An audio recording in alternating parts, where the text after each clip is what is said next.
Good afternoon, everyone. Are we emotionally ready to begin? Maybe not yet. So, good afternoon. Welcome to the first session on Galaxy Science. We will start out today with our session on low surface brightness science. So, welcome everybody. Hope you had a wonderful morning of sessions and exciting updates. I am Nandini Hazra, and I'm a postdoc at the NCBJ in Warsaw, in Poland. And I will be one of the chairs of this session along with Kasia. Kasia Małek, also from NCBJ. We are working together, and we are also have an in-kind project for LSST. And yes, together with Nandini, we are going to somehow work together to make this session as good as possible. Right? We will take all of them. Great. So today we have planned the session to have, starting with a sort of overview talk with Yimeng, and then moving on to interesting early science cases. And eventually we will end with synergistic overview of what kind of data we can combine with LSST data to do exciting new science. So without further ado, let's start. To begin our session, we remind you of the code of conduct, and we encourage an open discussion, keeping in mind our differences and our different needs.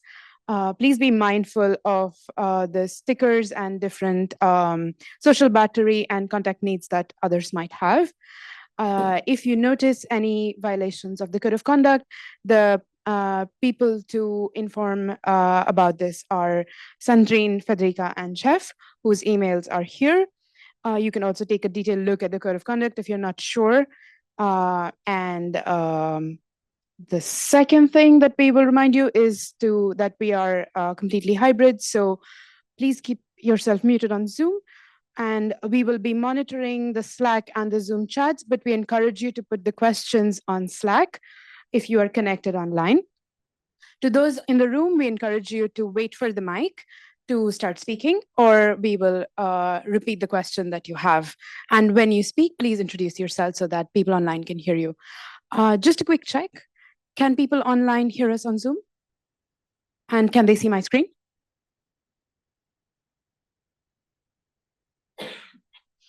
Yes, great, awesome. Great, so let's start with our first talk from Yimeng.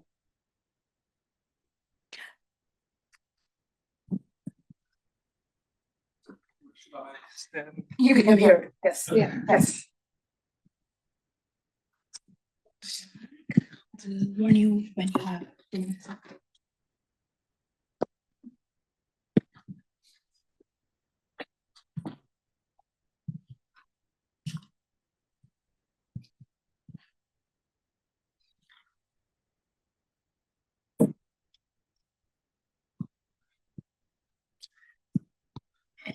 Cool. So let me just start. So I'm Imeng from UC Santa Cruz. So I'm a graduate student working with Aaron Omelsky. So today I'll talk about like a comprehensive study of the dwarf galaxies in the era of next generation telescopes. This is not a say overview talk. So just introducing like our latest project using like Rubin, Euclid, these kind of new generation telescopes. So a little bit background. So this is a before image from Euclid. So you can see all kinds of dwarf galaxies here. And behind these like beautiful pictures, the diversity of dwarf galaxies, you have kind of a lot of like unsolved problems. This is like a very famous review by Laura Salas. So you have problems like related to dark matter. You have, dwarf galaxy size diversity problem, and you have like global cluster related issues.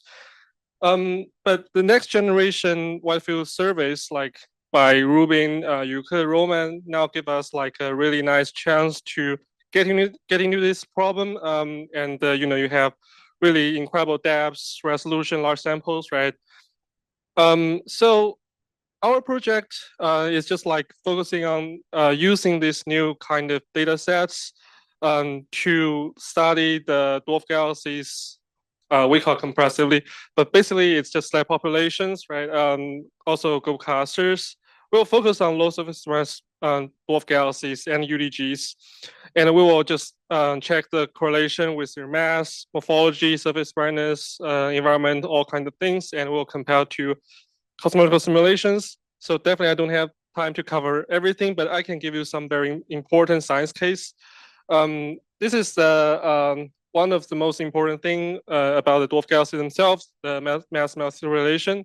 So this is a very basic scaling law for all the galaxies, and also it's very sensitive to like dark matter model, feedback model. So understand this is very important for us. But unfortunately, people have been rely on like the local group dwarf galaxies to understand like this relation under the mass of like 10 to the 8 solar mass. So you can see below 10 to the 8 solar mass, all the points, almost all the points come from local group. And now we have like large spectroscopy survey like DASI, but unfortunately you can see like DASI just cannot cover that low surface brightness region, right? And also people have been using very inhomogeneous masses, so you have all kinds of systematics. So now with Rubin, with Euclid, these new telescopes, we have a chance to do like homogeneous SCD fitting for all these things, and to understand this relation.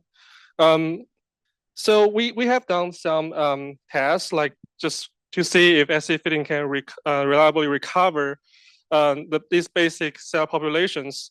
So here's the work we published last year. So this is a ultra diffuse galaxy. So we have Rubin data already, and you have Euclid. So you combine this in addition to like you have some near UV and near infrared data. So you can see you can cover age, metallicity, dust. So on the right hand side, so it's just like we run the mock data.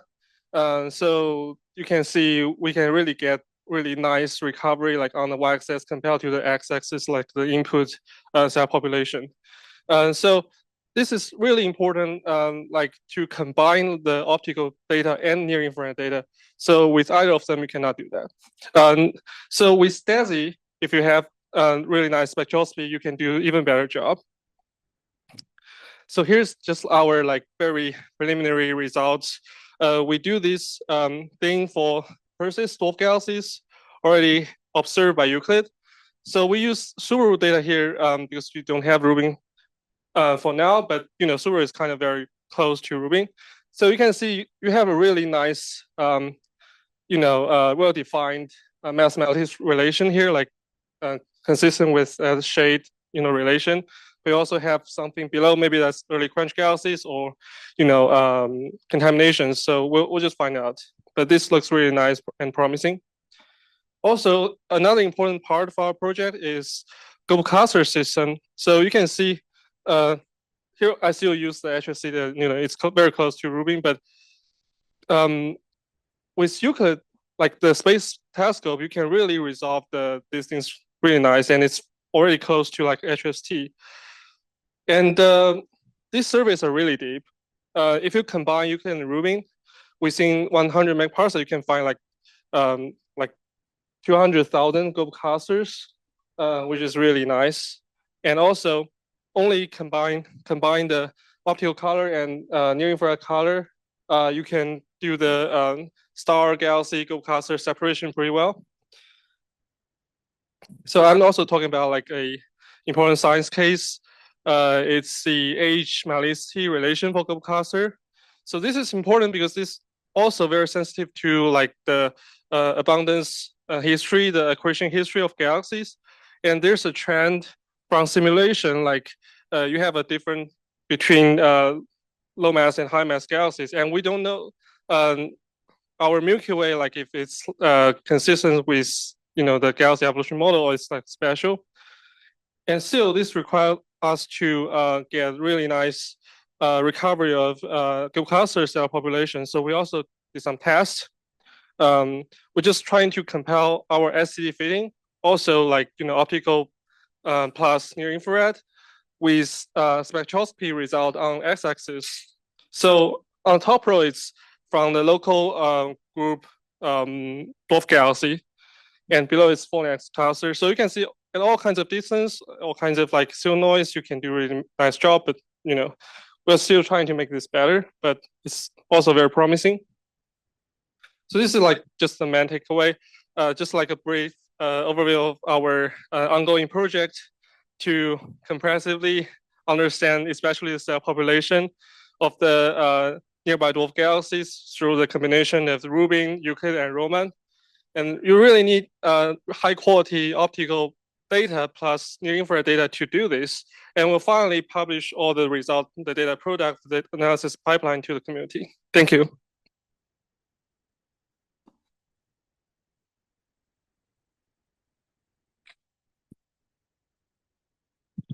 Thank you, Yimeng. The next part will be a bit of a sprinting process back and forth. Are there any questions in the room? I will come to you.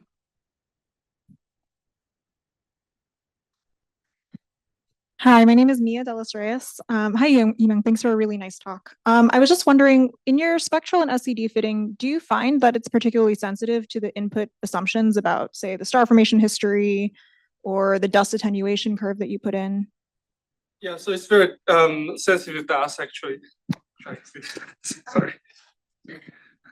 Yeah, so it's very sensitive to dust. So we try like so we found if you use some dust prior, like from say from DESI, right? You can get some barmodecromen or something else. You can do better job, definitely much better job. If you don't know anything about dust, it's awful. And also we tried like the star formation history, like you can use basic delay tau model or you can use non-parametric. That does not make too much difference. Yeah, that's so far what we get. Other questions? I will help with running. I'm sorry, we just have one mic. Hi, this is Ani Chidi. I was just wondering what the metallicity precision you're expecting to get from the SED fitting with all the bands might be and how that might affect the scatter at the low mass end. Sorry, forgot. I have a good shoes today. So based on our tests, we can achieve about like 0.15 to 0.2 dex of precision for metallicity. Yeah, we hope we can do better if we combine the spectroscopy. Yeah, but I know there's some like especially I know because you are leading the magic survey, right? If we get the calcium metric K line, you can do even better job. Like yeah, so we're hoping to do that if you can get like pretty deep data. Yeah. Any quick questions now? Or any questions over Zoom?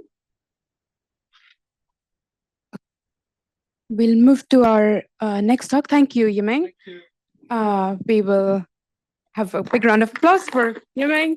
Thank you. And our You don't need a mic for the speaker. yeah. Oh. Yeah, for this room. Oh, okay. Our next speaker is also our chair. Kasia Małek, go ahead and present when you're ready. Sorry about the running, I forgot to prepare the presentation.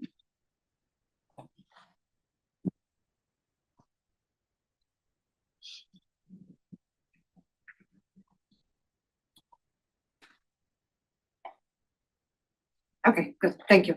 Okay, thank you for being here for this session. I also wanted to say a few words on the beginning that we are very happy that we are so numerous here. So I would like to tell you about something about the UDGs and also about the problem we discussed just now, how we can really estimate the real physical properties of those objects having very limited data.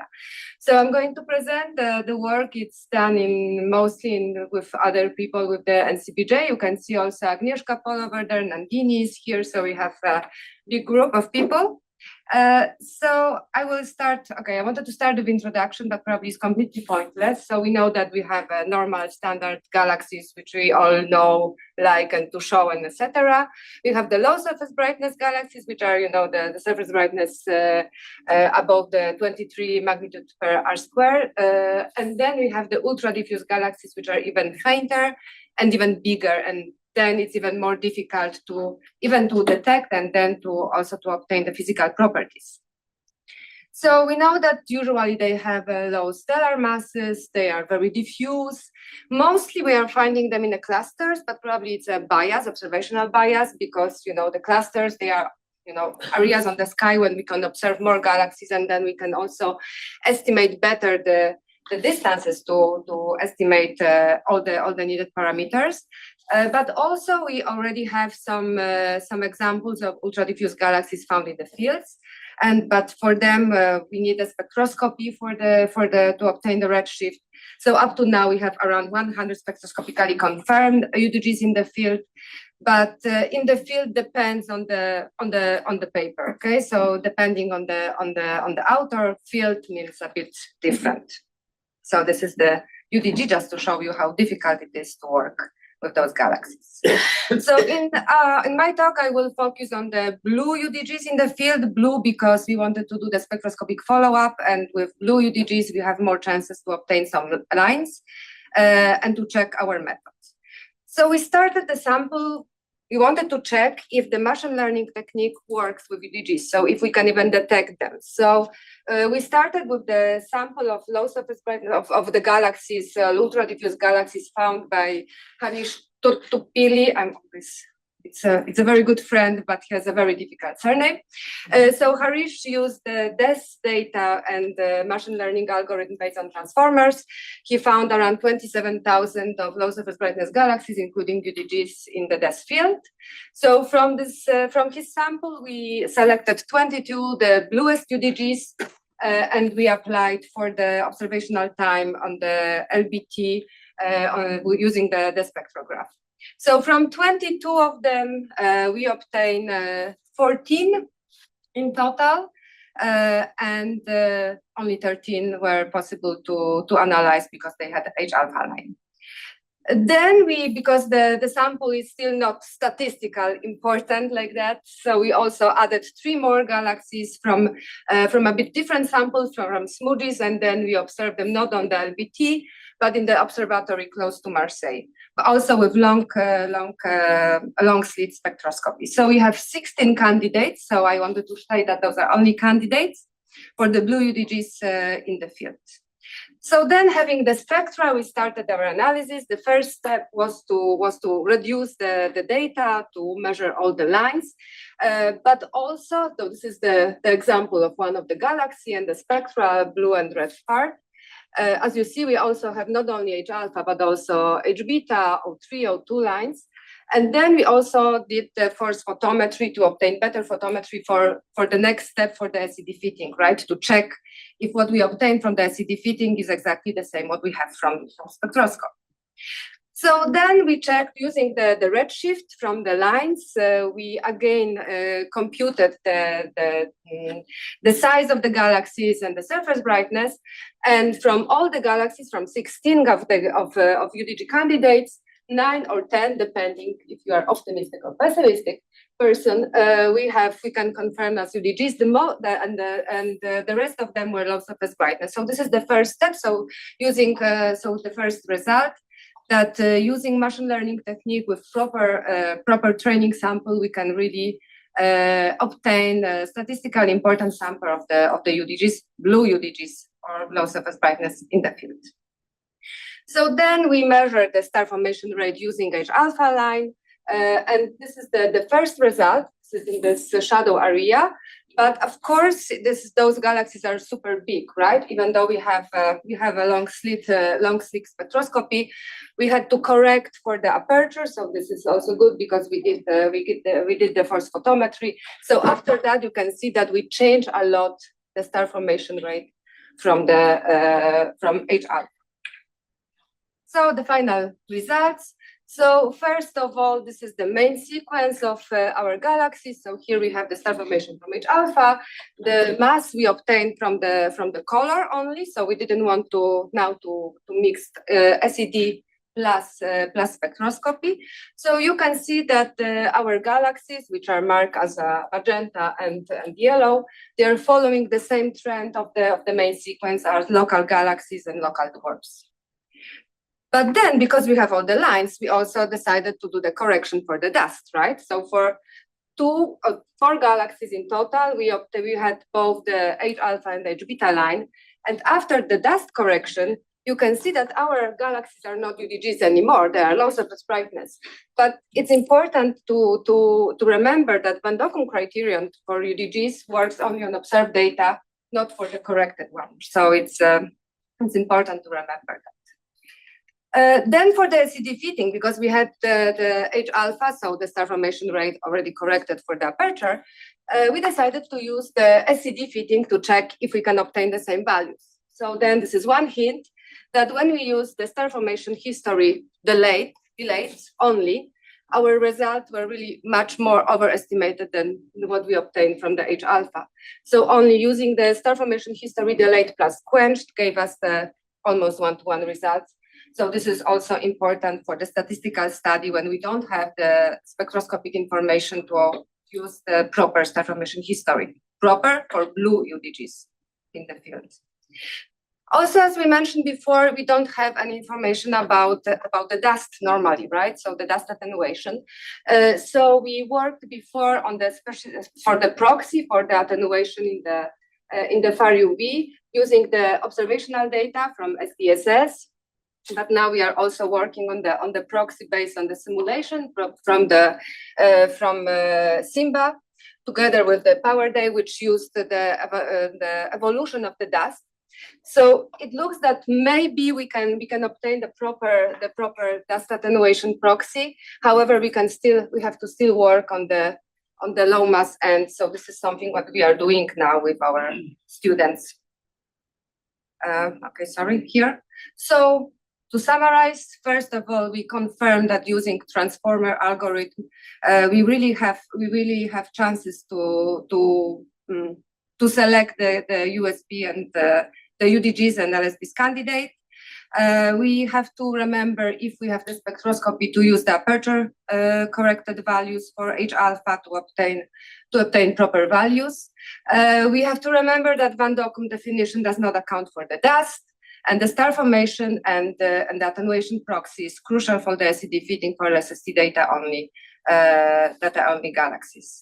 So for the future, as I said, we are working with our student and postdoc how to develop the proper SED parameters to take into account all the properties of LSBs and UDGs, and also the photo Z for those objects. Already out of the time.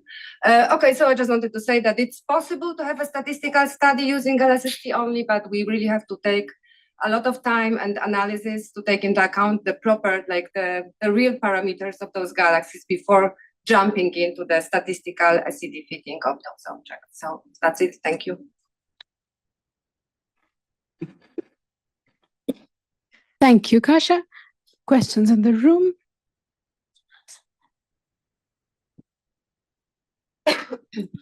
Yeah, that's nice work. One of the goals has always been with LSST is to look at dwarf galaxies that are 27th to 28th magnitude per square arc second.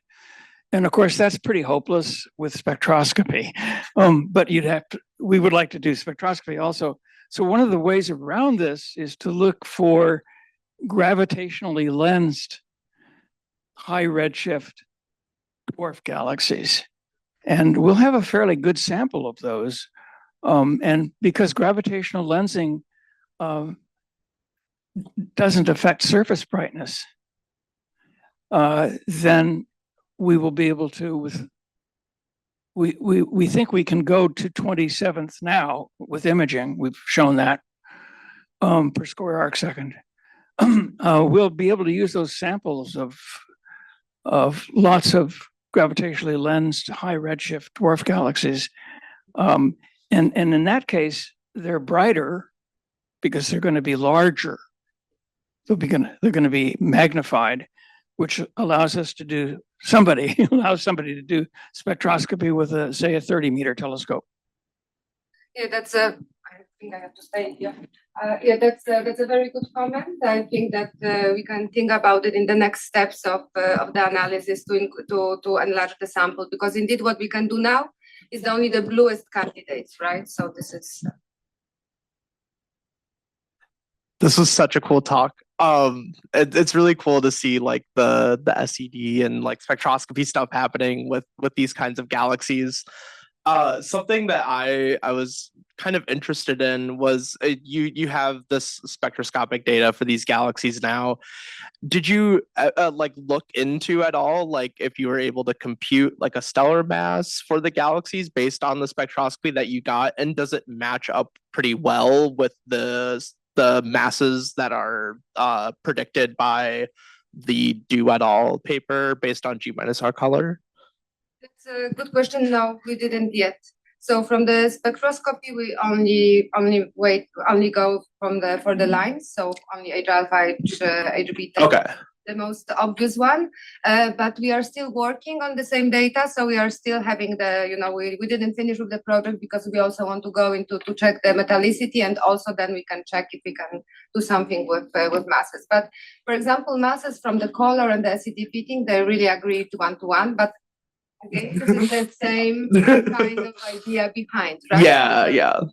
Good comment. Yes. So for sure, we are going to have more study on that.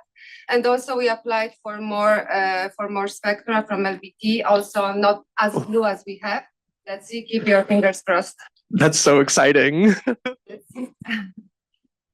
Thank you. Great. If there are any other questions? In the back. Did you get any other lines for abundance constraints? So here we used only H alpha and beta. We also now we are working on the different tool to obtain better properties of the O2 lines. But I think that's it what we can do. Yes. So Okay, thank you. One last quick question. Sorry, I'm stuck here. It is, Nandini. Yes. It's my run today.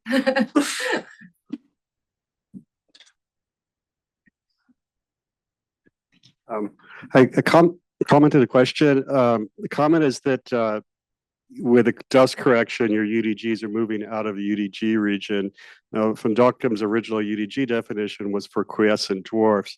So it's sort of, if you think about the same stellar mass, the equivalent blue ones are going to be brighter anyway. So, if you think in terms of stellar mass density, you're probably still UDGs even after the dust correction. Yeah, that's true, but just to check the criterion, right? So that's why we were also thinking in our group how maybe we can globally with the community of people working on the UDGs, how we can really create a new definition of UDG, because I think that this one is very good, but not if we know more about the object. Okay.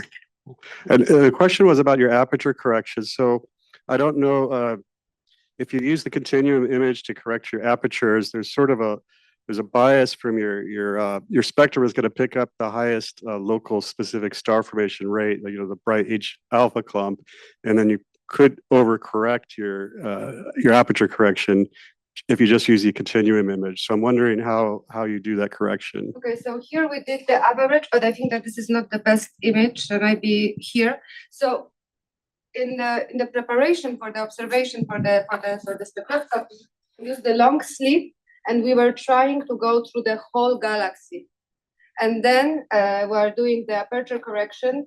We took into account that first of all we check how much of the spectra we used for the after the reduction, and then we try to use the average value of the H alpha in the whole galaxy. I know it's not the best idea, but so for all the galaxies, when we have, as we have here, so we try to put the slit to go through almost the whole galaxy. So the correction is not that big in total, But of course, there are also assumptions that it's the homogeneous distribution. Thank you, Kasia. Thank you very much. And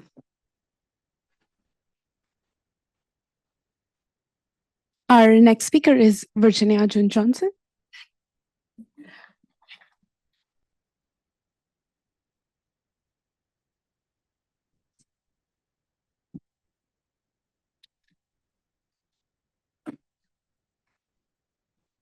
Let me just share my screen.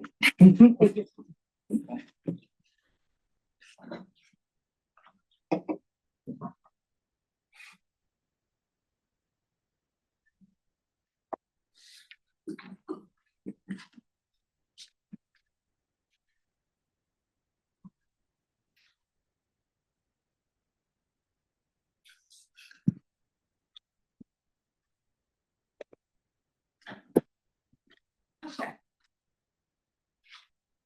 Can everybody see it? Can hear me? Okay.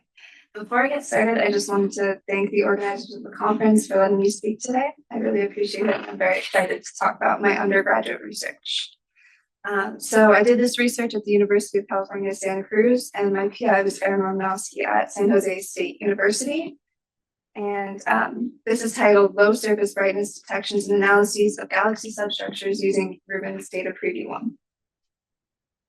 So just to kickstart, I know this is the specialist committee for low surface brightness features, but I thought I'd talk about what they are just for a refresher. Essentially, in hierarchical galaxy formation, when galaxies merge, typically a galaxy with a greater gravitational pull will pull apart another one and leave behind either arcs, plumes, or shells. One of the primary issues of these, though, is that it falls below the surface brightness threshold of 30 magnitudes per arc second squared, which is standard of a lot of surveys. In this top image from a 2008 paper by Johnston, I really wanted to put this up here because it shows surface brightness compared to the number of features brighter than that surface brightness detectable. So essentially, after you hit that 30 magnitudes per arc second squared, you can see it starts to skyrocket the number of features that we can see in the low surface brightness category. And then down below here from the same paper, it's talking, or I just wanted to put, you can kind of see as you get deeper imaging, you can really see more clarity in these different low surface brightness features. Okay, and then I wanted to talk about why Rubin is special for finding these. Rubin is combining unprecedented amount of sky coverage going down to expected 30 to 31 magnitudes per arc second squared, and it should map the entire southern night sky. So any of these issues that we had before, we should be able to see tons of them and start to get a really good idea of some of this galaxy evolution that we're currently missing. However, Data Preview 1 is not optimized for low surface brightness science, but that's because typically any artifacts that are bigger than this 1 arc minute is considered like a background and the pipeline will like remove it. So anything smaller than that 1 arc minute, it seems to be good enough to characterize. Okay, this slide I just wanted to talk about essentially what we did. We focused on the ECDFS, the Extended Chandra Deep Field South. It's a tongue twister. Because it's the deepest field in the Data Preview 1 with about 13 years of LSST data.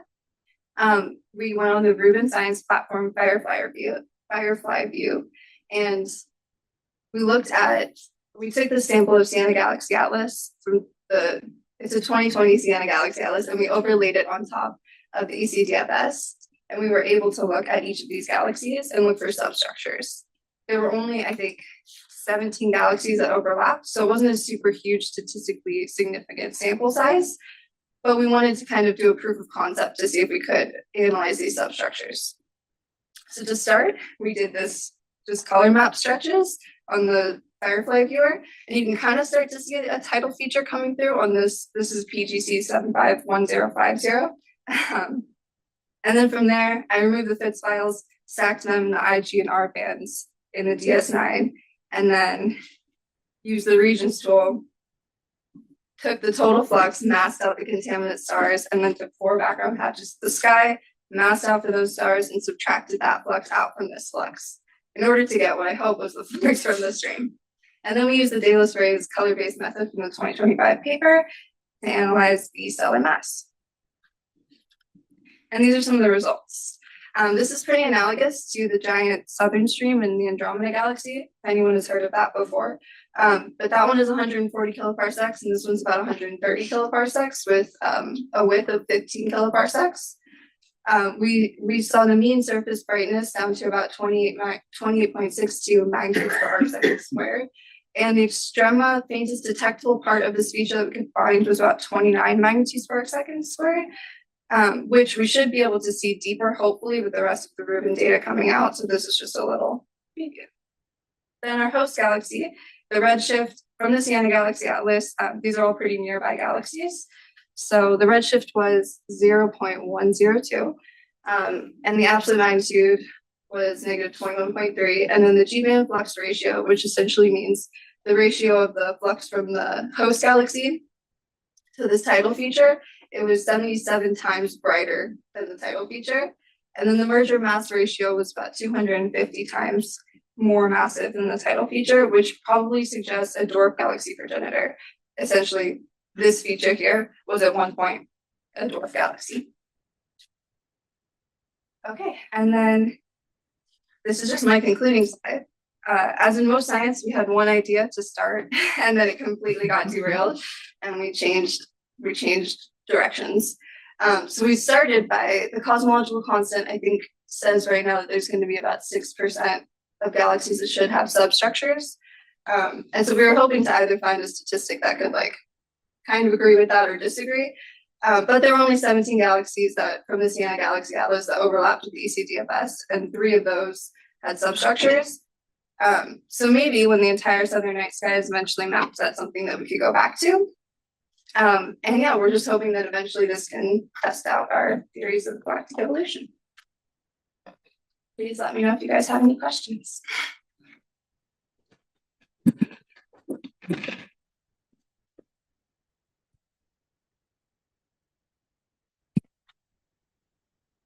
Any questions? I hope it works. Yeah, really nice talk.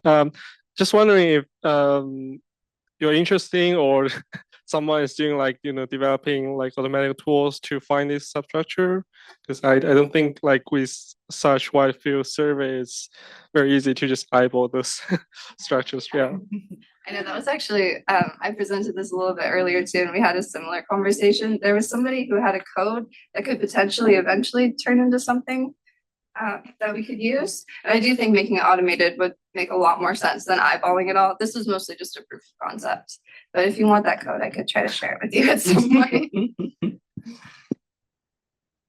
Anybody else? Yep. This is a really cool talk. I was kind of wondering, like, have you like gone and looked for like simulations that have like scenarios that might fit something like this? I feel like seeing like we have like the like 2 really big streams now, like it would be cool to look at like occurrence rates and things like that. But I also know that like there's always the question of like completeness and stuff like that, and it's hard to characterize that when it's just like spurious eyeballing.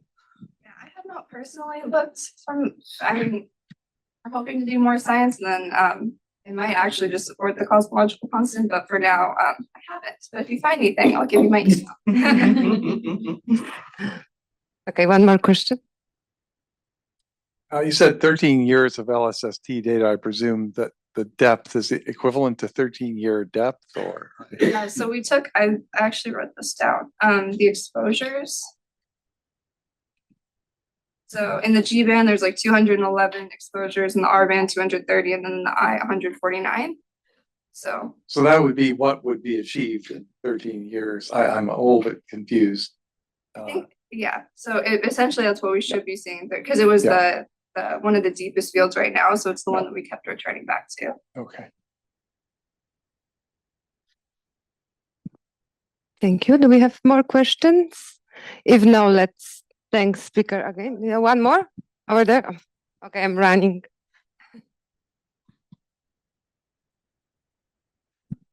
This is kind of an open-ended just curiosity question. So the 1 arc minute limit in terms of the background algorithms right now, how, I mean, do you have a sense of like what we're missing, like what would be larger than an arc minute that we're going to be missing in the current, like size scale or redshift?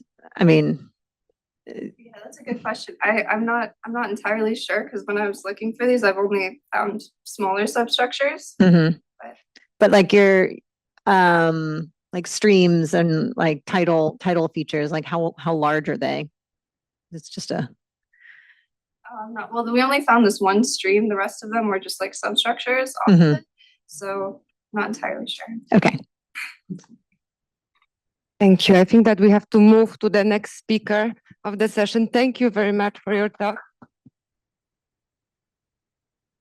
And the next speaker is the co-chair of this session, Nandini Hazra, and she's going to speak about how we are going to search for LSBs in real LSST data. Thank you for the introduction. I will just plug in my laptop and get started. Hello, everyone. Good afternoon. My name, once again, is Nandini Hazra. I'm a postdoc at the National Center for Nuclear Research, NCBJ, in Warsaw, Poland. And I'll be talking about some work we have been doing in looking for new low surface brightness galaxy candidates within early data, specifically DP1, and then talking about what we can do in the future. This work has been done with our PhD students up there, Shipal, with Kasia, Agnieszka, as well as other collaborators like Harish Turutipilli. Okay, so just to recap everything that we've been hearing, so in the LSST era, we will have an unprecedented number of new LSB galaxies that we will be observing in the southern sky. So just with, I say just, but this is a lot of work that a lot of people have put in DES data, which is just around 5,000 square degrees, we have found more than 25,000 low surface brightness galaxies. This is a combined catalog from different groups. And the creation of this catalog required significant human visual input. Rubin will have more than 10 to the power 5 low surface brightness galaxies in its footprint, and realistically closer to 10 to the power 6. And this will also bring orders of magnitude more contaminants in the sample. The LSST pipeline is not tailored specifically to the LSB end, and this creates detection of artifacts in the data, for example, halos of bright galaxies which have been clipped, galaxies or stars that are very close together, not deblended in the data, or just phantom things which are not there. These are DP1 images, and we expect to see more of these in the upcoming years as well. And this is not a unique problem to LSST. This is also there in other surveys, especially in Euclid, where this work by Marlowe et al. In the Euclid Perseus field found about 1,100 dwarf galaxies, but there was significant human input in this. And this is not without its caveats, because something like on the left, what can look to a human classifier, and it does as an LSV galaxy, turns out using Euclid data, we find out that this is just a background large star, and it's not an LSV galaxy in the foreground.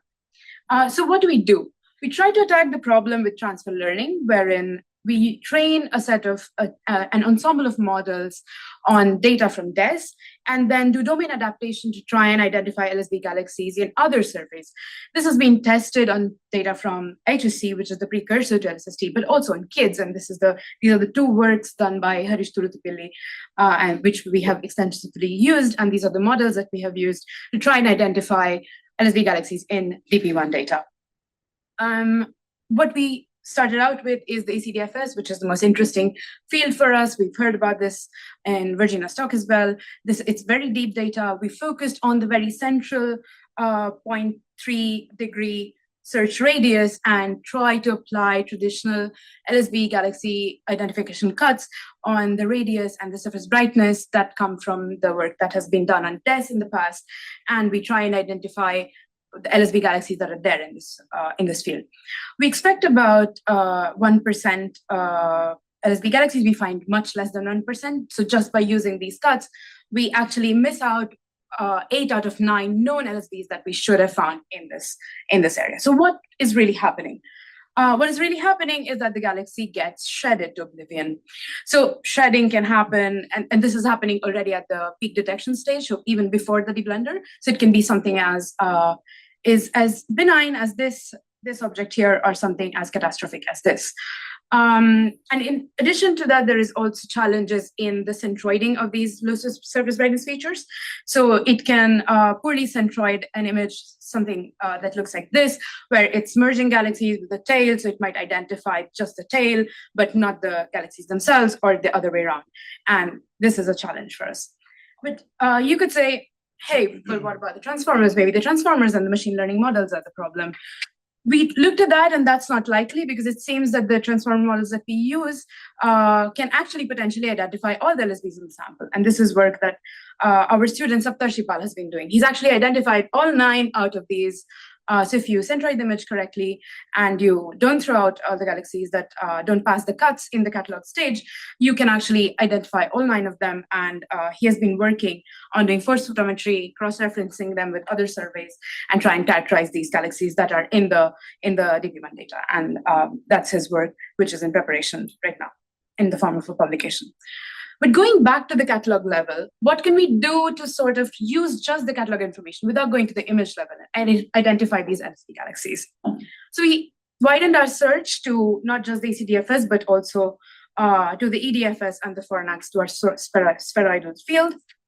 And out of 1 million objects, we tried to go and look at the clusters of shredded objects around the known LSBs that are there, and try and see if we can find similar such clusters within these fields.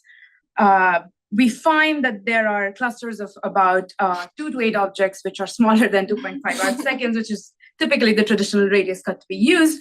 And so we are really excited about DP2, because what we can do is we can expand. So this is the overlap region highlighted here between the known DES LSB galaxies and DP1. And we can, what we are going to do today onwards is we're going to look at what are the most characteristic catalog parameters that allow us to identify new such clusters and find new LSB galaxies with a combination of the transfer learning model. And when we identify them, we will try to characterize them and see where they fall in the larger picture of the LSB galaxies that we have currently.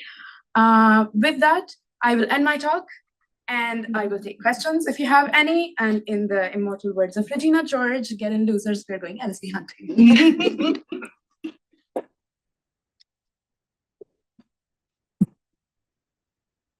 Okay, so we have time for questions. Do I need the mic or no? Yes, because for our Zoom participants. Okay. Yeah, thanks. That's a great talk. This seems like an example of a computationally intensive use case, right? To especially to train the model to find your candidates. What sort of computing resources do you need to find these across, say, much larger areas of sky? So thank you. That's a very interesting question, Knut. And I will give a 2-pronged answer to it. The first being that we've actually kept this very accessible. Everything runs on the RSP. All of this work has been done on the RSP. And the good thing about transfer learning is that we don't have to retrain the models. So we are just doing domain adaptation, and this has been working. That said, doesn't mean that we don't need to retrain the models at some point. And we are thinking about what kind of resources we would need to do that. We are talking to the Polish IDAC, which is a big partner in this project, and we are talking to you. And so we will need to identify what the resource needs would be to retrain a model, maybe a year, 2 years down the line. Do we have, oh, I should stay in the back, sorry. What was the first? Thanks. Yeah, so good to see you're making heroic efforts to deal with a catalog that's kind of broken for our kind of purposes, right? So I've encountered this with my students trying to work for LSB Galaxies in the legacy survey. It's sort of a common problem, the shredding thing, when the software is intended for finding lots of little things, right? But there's multiple use cases that need to look at larger objects and not have shredded objects. So is there any scope within the observatory infrastructure to kind of have a different, multiple passes, a multi-scale photometric pipeline that doesn't shred as badly as this? Are there any conversations about that? One quick comment I would make before passing the baton to somebody who's more qualified to answer this question is that I think shredding has always been a problem in all surveys. But in the past, for example, in this, it was possible to identify a single piece of this shredded cluster, which would still pass size cuts, reasonable size cuts, and then you could feed those into some other program at the image level and then deal with that. But with the LSST catalog, it seems that this is no longer an option. So it's a new and improved, interesting problem on the same lines. I do think there is conversation about how to mitigate this. So I know Tom Sedgwick at Hertfordshire is working on this along with Lee Kelvin, and so is Aaron Watkins. But maybe Yusra is definitely much more qualified with the question of the larger conversation of multi-level photometry handling of the data. Yeah. I'm not sure if we have enough time. Okay. Because we also have to check Slack and Zoom if we have questions.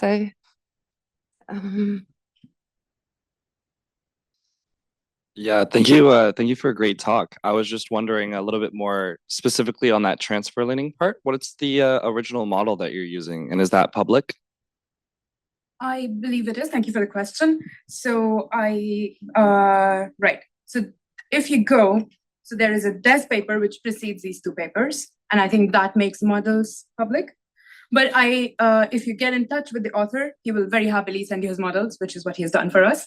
And so these are the ensemble of models. I think he's tested a bunch of them, and then he keeps tweaking them, and he keeps sharing whatever is his updated set of trained models. So for your purposes, are you using all of these, comparing them against each other, or are you picking like these? And then we also have like a CNN along with these ones, and then we use a total of and we use confidence cuts and all of that, sort of merge the information from all of these 4 different ones. Very cool. Thank you.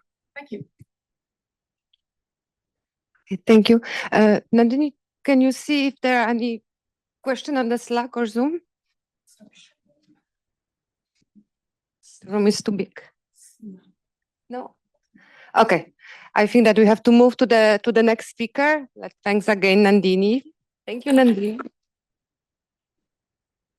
So the next talk is going to be presented by 2 people, right? Okay. So we are going to have Mia de los Reyes and Joy Bhattacharya. Yes, thank you, Nandini. Spent some time to teach me how I should pronounce that. One second, hold on, let me just share first.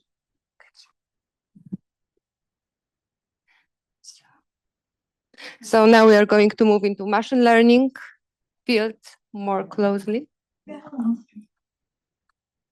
All right. Hi, everyone. My name is Mia, and this is my postdoc, Joy, who is actually the real one who's done all the work. I'm just here to look good. We're going to actually zoom out from specifically low surface brightness territory and talk about low mass galaxies in general, which can be low surface brightness, but aren't necessarily.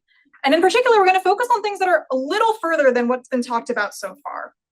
And that's because there happens to be a particular regime in which we just don't have a statistical census of dwarf galaxies.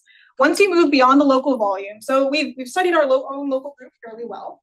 We know pretty much all of the satellite galaxies, maybe, around the Milky Way and around M31, unless you count ultra-faint dwarfs that are maybe globular clusters. Once you move out to the local volume, we can still do a pretty good job of getting distances to things and finding things with surface brightness fluctuations, et cetera. But once we move outside the local volume, so outside about 20 megaparsecs, we run into the issue that dwarf galaxies are just faint. And so that's led us to surveys like the Saga survey and other surveys that I would call bespoke surveys. Surveys that look specifically at dwarf galaxies in particular types of environments, like the Perseus cluster, for example, or satellite systems around Milky Way-like analogs, which is what the Saga survey has done.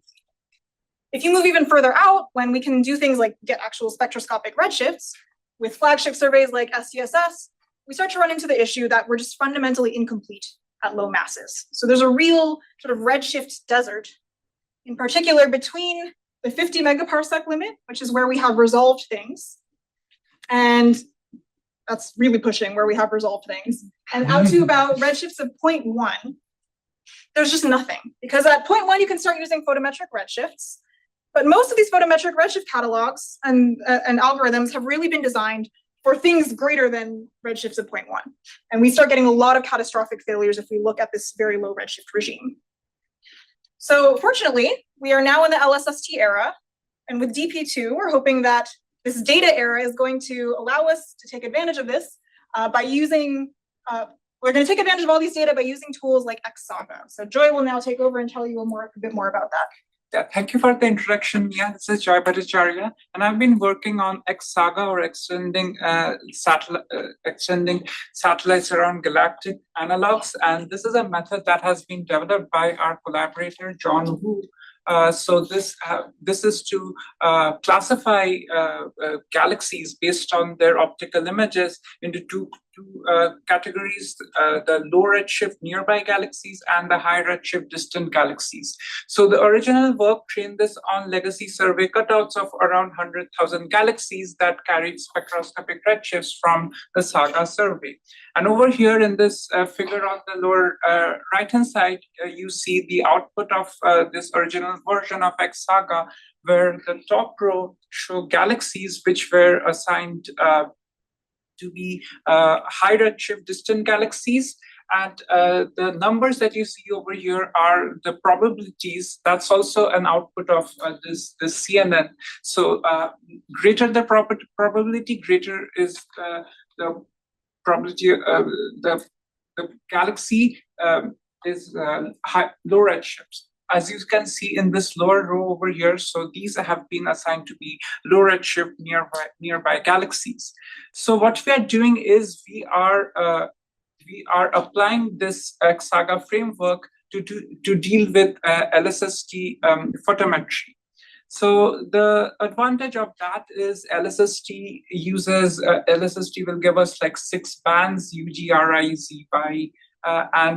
So the original XSaga, what they used was just 3 bands, G, R, Z. And as we can see in this plot of the error versus the magnitude, we can see that already the DP2 is comparable to the performance of the legacy survey. And as time goes on, as the LSST survey progresses, this will keep on getting better. So with greater depth, we expect not to happen. So right now, what we are doing is we are planning to train a new version of XSaga that we are developing on the DP2 imaging. So for this, we are using this SAGA background sample for spectroscopic redshifts, and this is a sort of like a product of like the SAGA survey, where these galaxies were in their footprint, but they weren't like necessarily associated with the nearby host galaxies. And in this plot in the lower right corner of the stellar mass versus redshift, we find that the SAGA BT sample is has high completeness down to stellar masses of 10 to the 8 solar masses. So we expect to we will train this on DP2 imaging for around 10,000 galaxies, and then what we will do is we will use this to predict on a bunch of candidates to deliver a catalog of low redshift dwarf galaxy candidates. So right now we have leveraged DP1 and we are in a very good position for the DP2 release. And what we have is essentially a proof of concept. First of all, we have developed a very efficient pipeline to extract these multi-band cutouts in bulk. And also, so you can see some of these cutouts from DP1 here. The top row nearby galaxies, the bottom row are the distant. And so we did some preliminary training on some 2,000 galaxies that's small, but I mean, here's our preliminary result as this loss curve shows. it is trying to like learn from these like galaxy images as to and assign them into like low redshift or high redshift galaxies. So right now we are training this on DP2. And after this, what we want to do is explore distance regression rather than this problem of binary classification. And also, ultimately, we have the science goal of like exploring the reionization of like void dwarf galaxies. So right now, at this pivotal moment of the DP2 release, we want your feedback because as we scale this up further, we want to know about like the best practices for handling the data, like training this network, and also we would like to know what data products would the community like require from this. Like I mean, the community of like low surface brightness galaxies or low redshift dwarf people. So yeah, with that, I would like to conclude our talk and answer any questions. Thank you.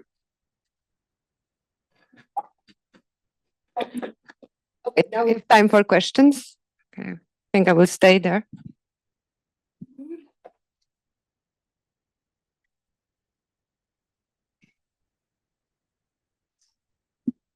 Hi, yeah. So you're training with DP2, you trained with Legacy.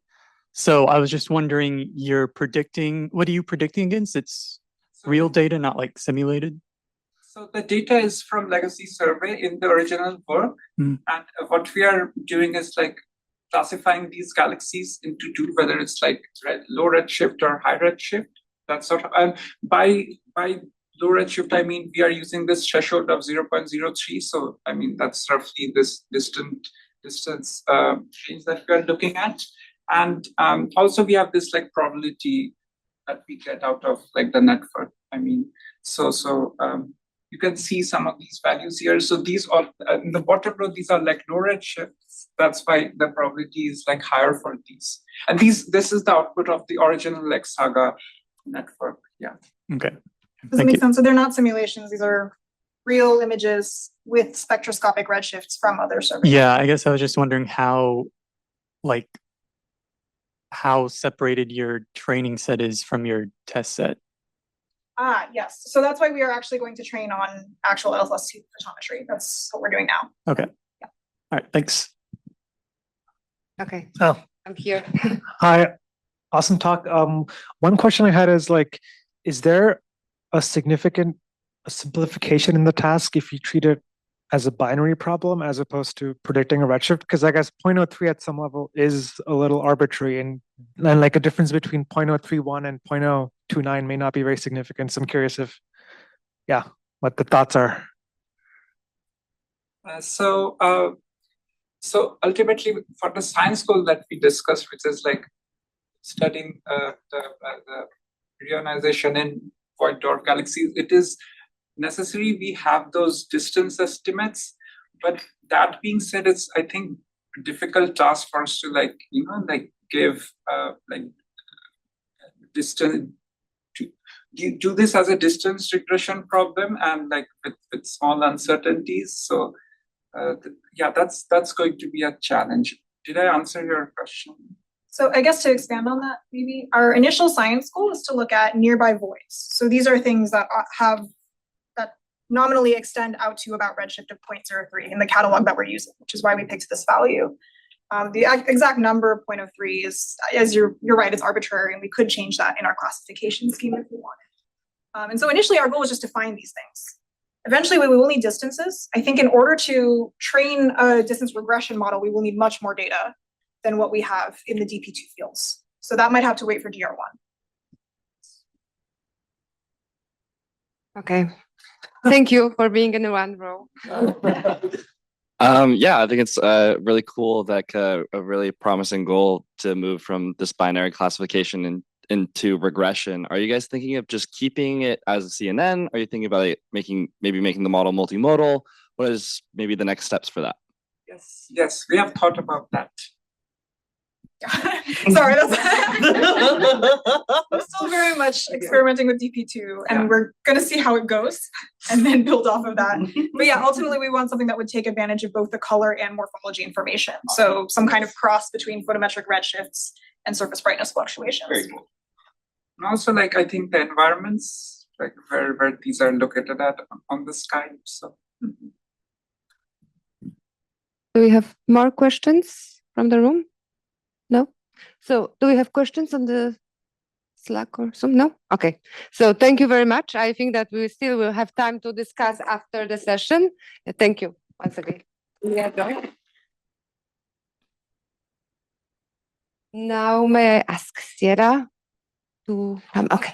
So the next speaker is Sierra Blackhurst. I hope I did it well. Yeah. I hope so.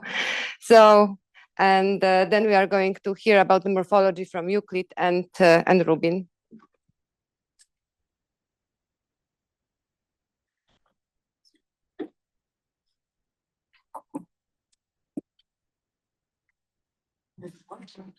Yeah. Okay.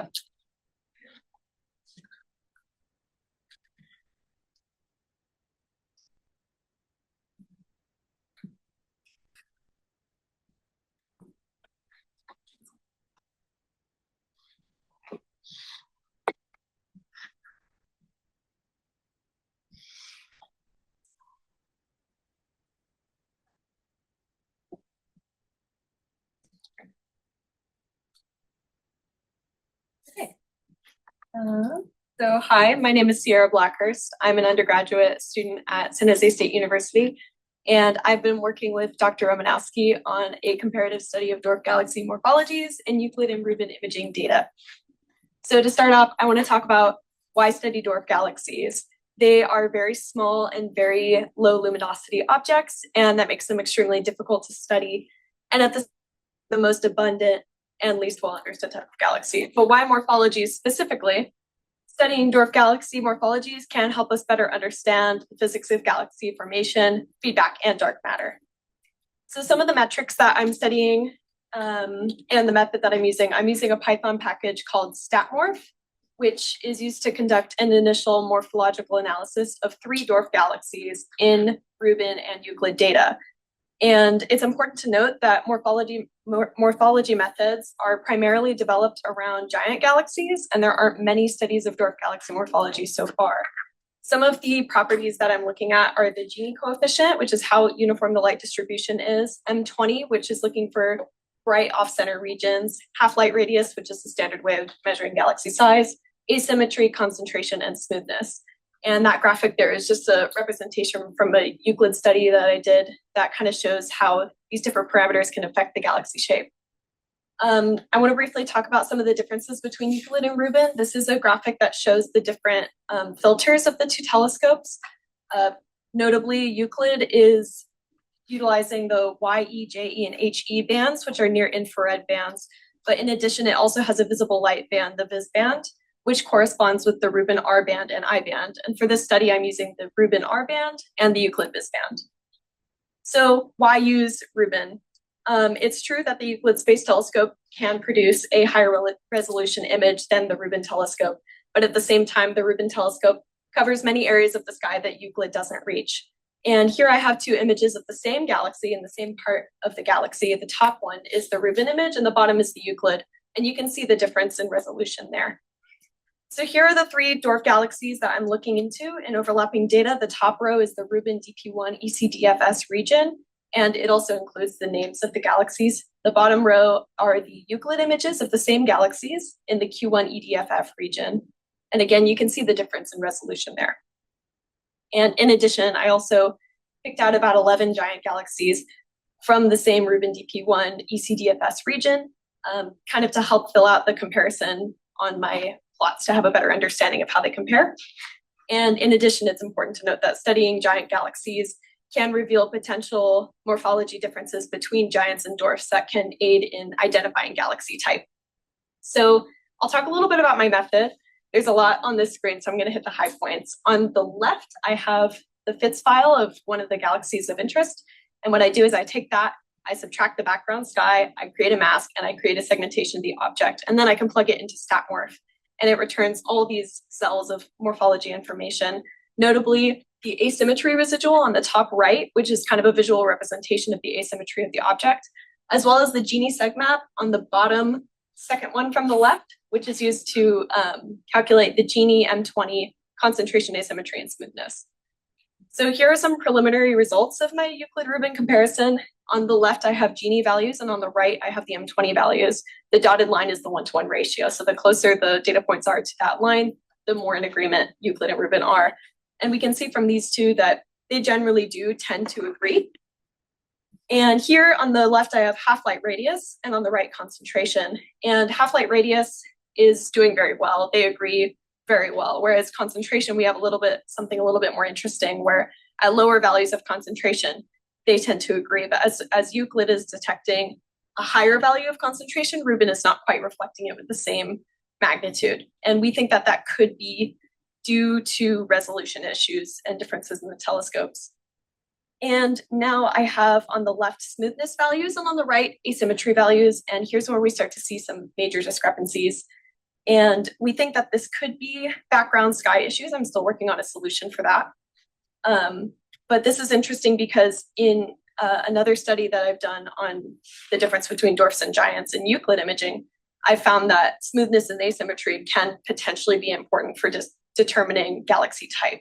So it's unfortunate that they seem a little bit tricky to deal with. So really quick, here's some morphology results that I've found. The top row are Fitts images, and the bottom row are the asymmetry residuals. And from left to right, it's increasing in asymmetry. And what we can see here is that the lowest values of asymmetry start as these very circular galaxies. And as we move more elliptical, the asymmetry increases. And again, it increases with spiral galaxies. And again, once we get past kind of the classically shaped galaxies, we have the highest asymmetry. And the smoothness values tend to also agree and increase with asymmetry as well. And here are some morphology trends. Little problem with my slide there. But on the left, I have smoothness versus asymmetry. I said it looks like it may be useful for determining galaxy type. And the orange line is an estimate of where it looks like it may switch from more of a dwarf region to more of a giant region. But there is a certain amount of error there that we need to consider when we're using different telescopes. And on the right, I have a Gini versus M20 plot, which is a plot of dwarves and giants. I think I forgot to mention, red are dwarfs and giants are blue. And here I have division lines that are dissecting these data points into different types of galaxies, early type, late types, and mergers. And that can be used to help identify type of galaxy as well. So in summary, so far, I've done a study of overlapping dwarf and giant galaxy data in Rubin and Euclid imaging. And I've conducted a morphology analysis using StatMorph and compared the results in Rubin and Euclid for similarity. And in the future, our goals are to find preliminary patterns in morphologies to enable a classification framework for dwarf galaxies that can be applied to forthcoming larger data sets. And in addition, we'd like to apply the framework to identify giant galaxies versus dwarf galaxies when the distance measurement isn't known. So I can take any questions now. Thank you.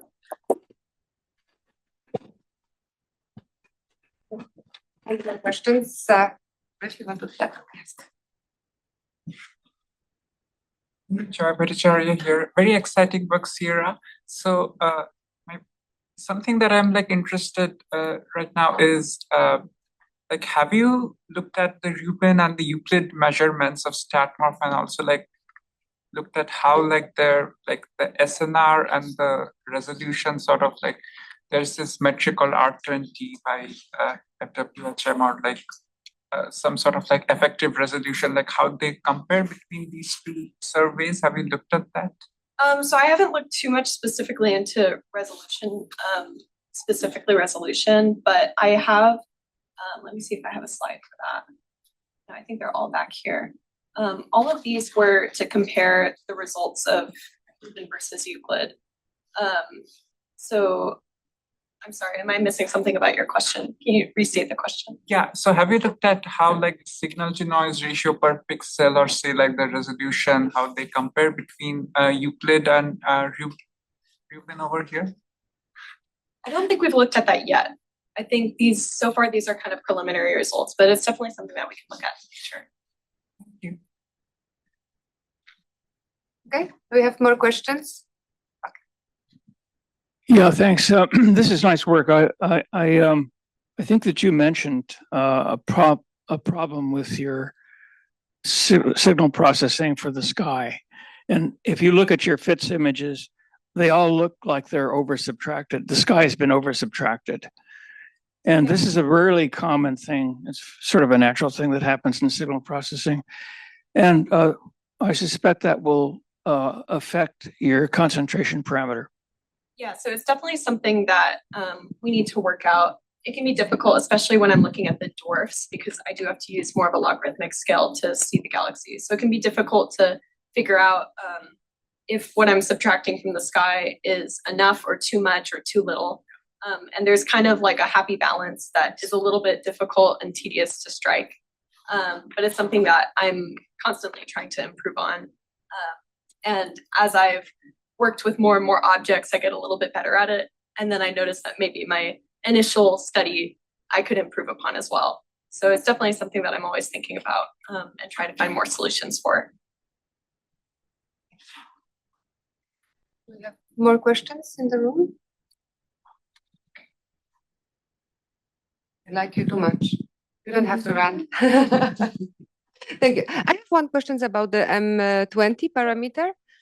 Because it looks that with M20, it was the funny shape for the lowest value when I think that the Rubin was, just wanted to ask if it's kind of systematic, something that we should expect. Like this plot. Yes. Yeah, so it's something interesting. I don't exactly know why we're kind of seeing this almost parabolic shape between the comparison.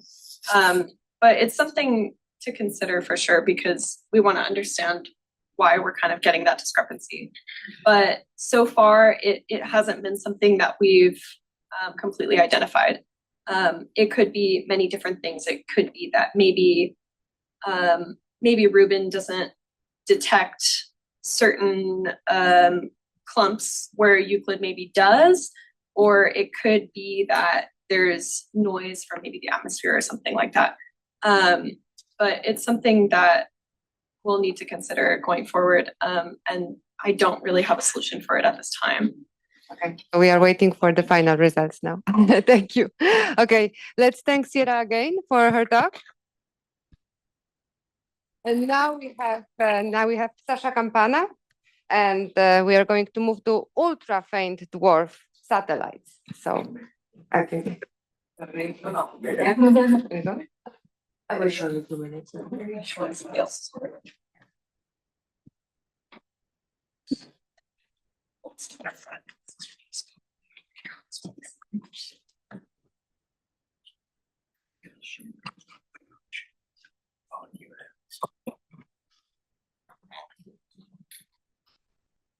Okay.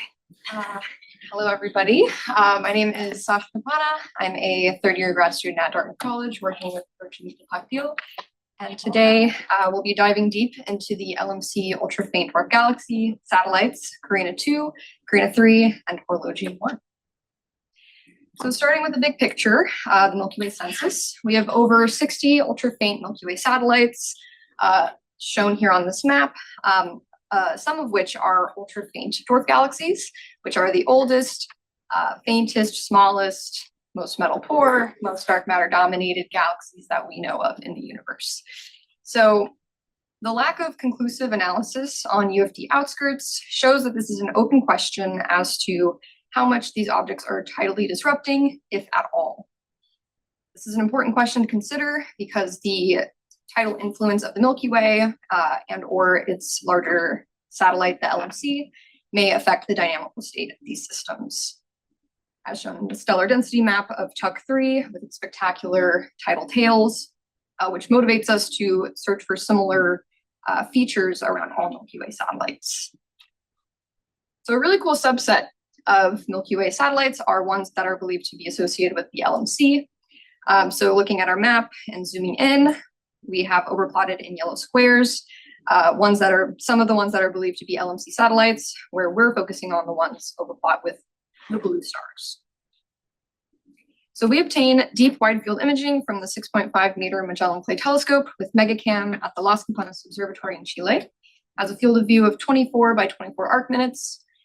We achieve a 90% completeness at G of 24.92 and R of 24.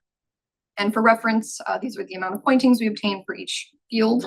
And it is here with a heavy heart I will mention that unfortunately we don't constrain Carina 3's structural properties or say anything conclusive on its morphology, as a faulty chip fell on the main body of Carina 3 during observing. So very sad, but we continue. So moving on to comparison with the literature.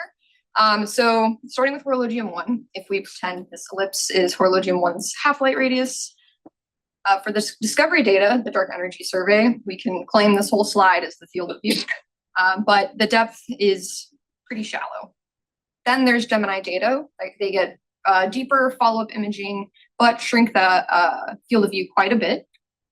Same with HST, deeper data, but again, that field of view shrinks.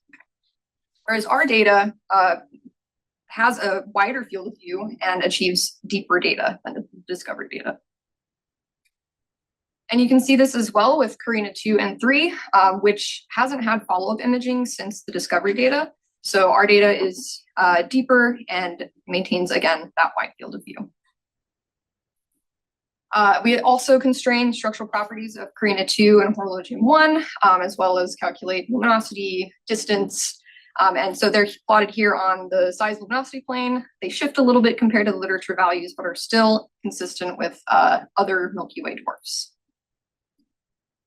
So moving on to constraining the morphology and searching for extended structure, we see the stellar density map for Horologium 1, where lighter contours indicate higher significance of the signal above the background. We have the solar reflex corrected proper motion vector, the direction to the LMC, and the direction to the Milky Way. And in our analysis of Horologium 1's background, we determined that there are no obvious signs of disruption. And this appears to be consistent with its orbital history. So there's this really cool animation from the Battaglia 2022 paper that shows Horologium's orbital track in relation to the LMC and the Milky Way. So we can see also from a recent work by Martinez Garcia 2026 that the LMC and Milky Way pericenter of Horologium 1 don't come like substantially within these objects. However, we do obtain metallicity sensitive calcium H and K photometry with the dark energy camera, thanks to the MAGIC survey, mapping ancient galaxies and calcium H and K, led by Ani Chidi, to search for low metallicity potential members in the outskirts of Horologium 1. And we do end up finding one out to 6 half-light radii. So we obtained follow-up spectroscopy of this star, and its preliminary analysis on its velocity shows it to be consistent with that of Horologium 1's velocity. And the star also has a Fe over H of -2. Moving on to Carina 2 and 3. So we have Carina 2 in the center here, the larger galaxy. And again, you can see that faulty CCD on Carina 3. So we see a more irregular morphology here, and in particular, this extension out to 2 half-light radii. So when considering the orbital history of Carina 2 and 3, we actually do see that they approach closer to the LMC and even the Milky Way in comparison, especially with the Horologium 1. And so when looking at, again, this paper from Martinez Garcia 2026, they claim that the Carina 2 LMC pericenter of 9 kiloparsecs suggests a direct collision with the LMC disk. Additionally, they claim that for Carina 3, who has an LMC pericenter of 13 kiloparsecs, likely collided with the outskirts of LMC. And it is also worth mentioning that these two objects come within 30 kiloparsecs of the Milky Way, which the literature has suggested is the distance within which these objects can become vulnerable to tidal disruption. So this is something we're investigating. This stream or extension has stars that appear to be consistent with the Carina 2 stellar population. So with Rubin LSST, the future is faint. It will probe even fainter magnitudes with the wide field of view necessary to systematically quantify the Milky Way satellite disruption fraction. So, in summary, we must characterize the outskirts of UFDs to understand their nature. We obtained deep, wide field megacam imaging of Carina 2, Carina 3, and Horologium 1, and found signs of disturbance in Carina 2 and possibly Carina 3, but no obvious signs of disturbance in Horologium 1, but did find that possible member star out to 6 half-light radii, which potentially suggests an extended stellar population, something that we're looking into. And we're in an exciting era with Rubin LSST to probe the nature of UFDs. Thank you.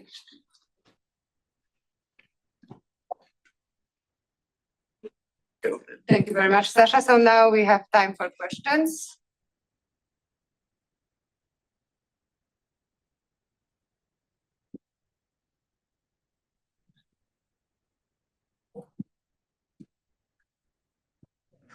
That was a fabulous talk.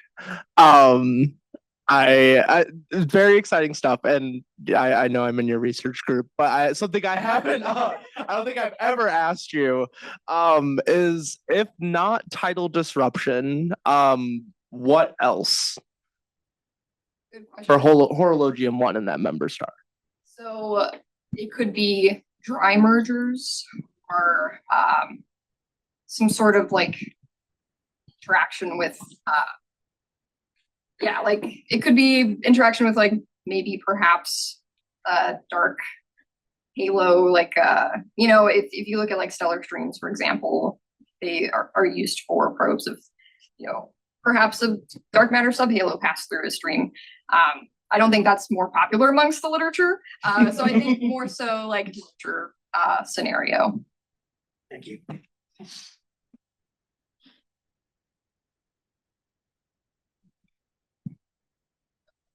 Do we have more questions or okay? Because I'm also checking. I'm checking also the Slack and the Zoom, but people are not really using that. Okay. Thank you for moving Nandini to the back.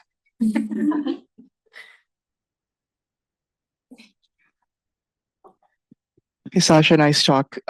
Just curious, do you know what the uncertainties are on the pericenter and apicenters for the orbits? Yeah, the satellites so from the LMC?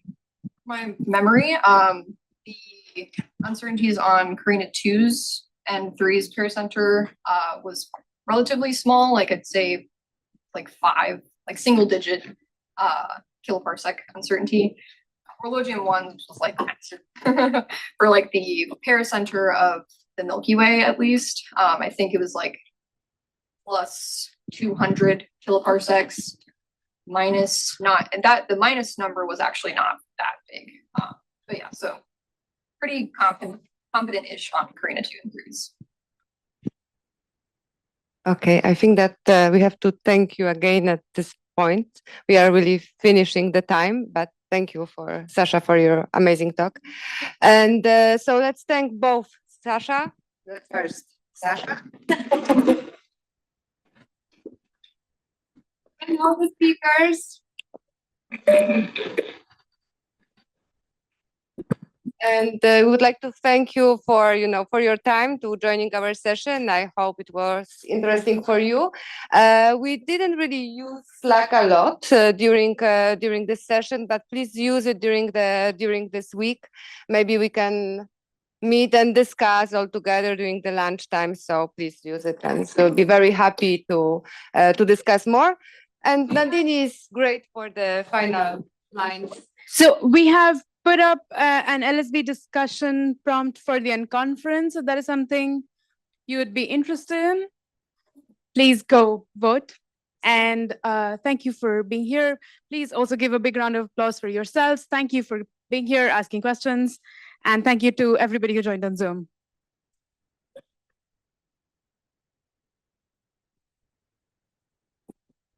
Enjoy your evenings.